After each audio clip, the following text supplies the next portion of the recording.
Hi, I'm Emma Chamberlain. We're in New York City preparing for the Met. Come along with me for the day.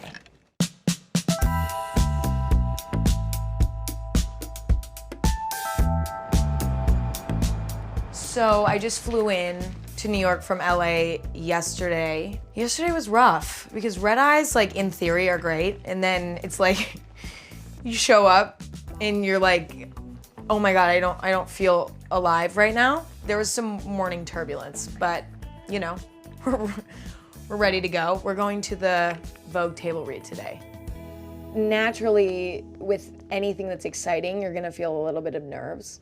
I think last year I was in denial of my nerves. I was like, no, you guys, I'm fine. I think I was gaslighting myself into thinking I was fine. I was not. But it's also like, what doesn't kill you makes you stronger. My mom always texts me that Kelly Clarkson lyric when I'm like having a hard time, and I'm like, oh, Mom, you knew I needed that right now. So my OOTD today, we have this children's leather jacket that I thrifted. I mean, it fits really cute though. I was like, listen, I'm not gonna fight it. I don't care if it's a kid's jacket. These are amazing Eckhouse Lotta pants. I wear these all the time. They fit just incredibly and they're very comfortable. And then we have these boots. These are just so cute. And then I just have some gold jewelry. And then I have my favorite watch. This is actually kind of a precious story. Last year at the Met, I kind of wanted to get myself a gift and I bought this vintage Cartier watch. And then fast forward to this year, I'm going to the Met with Cartier. So I think I accidentally manifested something really, really amazing. So I recently did get a lot of tattoos. I don't know what's happening. I don't know what I'm going through or whatever. But yeah, I'll show you some of the highlights. They're all on my arms. I have a feeling I'm not really gonna stray away from my arms, but one of my favorites is this little stuffed bunny. I had a stuffed bunny as a child, so that's him. I definitely made it a priority to have the tattoos be meaningful because I felt that that would prevent regret. Whereas if it's like a stylistic choice, you're more likely to be like, well, now that's not cool anymore. Whereas all of these are very personal and also very simple. So I felt like that was kind of that was a better way to do it. Those are my tattoos. I feel like I don't normally talk, I don't talk about this unless somebody asks. So I promise you, I was asked. I don't know how to read this type of clock, but I'll look at it to look smart for you guys. Yeah, it's time to go. Right now we're going to the table read, which is very exciting because I kind of get a little sneak peek that no one else gets because I'm doing the interviews. But also it's very important to do something like a table read before the Met because I want to be briefed on, you know, who everybody I'm going to be interviewing is. As much as I'd like to think that I'm a pop culture dumpster of sorts, I'm actually not. Like it's funny, like I always feel like I'm like, I know everything about everyone. Like I'm always up to date. I always know what's going on. I'm actually not, and I find that out at these table reads. In a dream world, if I could interview anybody I wanted, it would have to be Paul McCartney, of course. Nothing puts me in a better mood than putting on Paul McCartney and Wings. Any song, I don't even care. Their Christmas song, they made a Christmas song. That's gonna be my pump up song for this year's Met, is just the whole, everything Paul McCartney and Wings ever made, including the Christmas song. I don't care if it's the wrong season for that. The Gilded Age is the late 1800s into the very early 1900s. I've actually done a decent amount of research on this year's theme because I feel like last year I was such like a deer in the headlights when I came to the Met. But this year I was like, okay, this is old hat, you know, I'm comfortable with this now. So I'm gonna really spend some time making sure that my look fits the theme.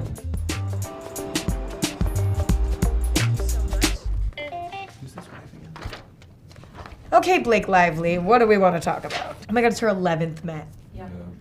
And I think with like pretty much everybody, I always am like, you know, asking about the dress and the process creating the dress. And so that's very like standard. Because I think that's what, you know, that's the main key point where I'm like, we got to touch on that. Feel good about that. structure. Like this is her 11th Met too, so like it's only gotten like bigger and more elaborate. So Yeah. I feel like that's gonna be fun to touch on. Yeah, like how do you keep it fresh? I think one fun question about Blake could be good as far as like she clearly convinced him to do this. This is Yeah. not his thing. Yeah.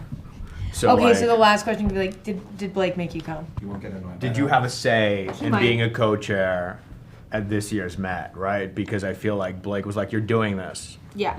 Did Blake force you to come?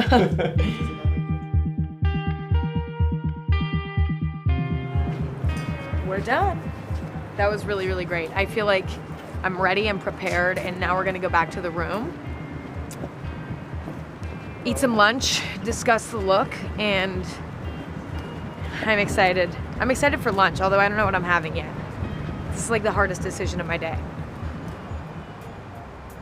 Hello, Jared. Hey. This is my stylist, Jared, and my bestie. So today we're just gonna be looking through our Met deck again. Just kind of check up on it and discuss. We're looking at the outfit right now. So Louis Vuitton is focusing on sustainability this year and reusing pieces from their archives. So we found this top from 2016 that we loved. It felt very much like these girls. So then we chopped the black and are doing a skirt with it and just kind of making it new. We love like kind of getting crafty with it, if you will. And so I think it was really fun to be like, okay, like how are we gonna make this our own? Totally. Like pushes us. His designs and like what they've created. We Yes. made something new out of it. Totally. Everybody's creation. Everybody's creation. It was very, yeah, and I'm excited. I'm excited. It's a lot more complex of a look. Yeah. I'm also taking a lot more risks in the glam department, right? The hair, the makeup, I think I'm willing to play with that a little bit more, and so that's exciting. Speaking of that, we have our glam deck up. We have glam. I'm going platinum blonde. Again, I've been blonde before, but I really have this like fantasy, and I honestly always have, of having a blonde bob. And I recently cut all my hair off, so I'm actually at a bob, although it has already grown actually kind of a good amount. No, it's too healthy. It's growing too very healthy. quickly. It's so healthy that I'm like, no, let's bleach it again. Oh, the nails. This is a good part. This is a good part. So, like a lot of Gilded Age fashion feels like it's architecturally inspired. So, Emma has an amazing nail tech who's coming, and she thought of the idea of doing 3D molding when we showed her this reference. I really like to pass it off to the people who are professionals at this stuff, and also include them in the process rather than just telling them like, this is exactly what I want, do it, that's it. I like it to be a collaborative experience, and I think that that's how the best stuff gets created as well. This is insane. So beautiful. We have a lot more. Let's do all of that. Bring it all in. So I feel like the biggest moment is this necklace, and it's just one of the most intense but beautiful pieces of jewelry I've ever seen. And this specific piece fits this theme so well because, you know, during the Gilded Age, it was all about being extravagant. And I mean, I've never seen a more extravagant necklace. We also have this incredible tiara because I kind of want to feel like a princess a little bit. I mean, obviously, you know, it ties into theme, that's great, but I would like to feel like a princess. And this will do just that. I'm just so excited to see it all together. Like, it's just, because we haven't seen everything all together. It's been a lot of parts. A lot We're of putting parts. the puzzle together now. It's kind of, I mean, it's not scary, but it's like, I don't know. I mean, you see something in your brain, it's never what you imagine. So I have no idea what it's gonna be. And that's exciting. And exhausting. And I actually am exhausted. So we have on our beautiful face mask. It's hydrating. I'm rubbing all the extra serum all over my hands, because why not, right? It's like, why waste it? I need to order some room service. It's that time of the day. I can't move my face right now because if I do, the whole mask is gonna fall off. Thank you guys for hanging out with me today. I cannot wait for you all to see my outfit. I'm very, very excited. A little bit nervous, but very excited. Thank you, Vogue, for having me on, and I'll see you around.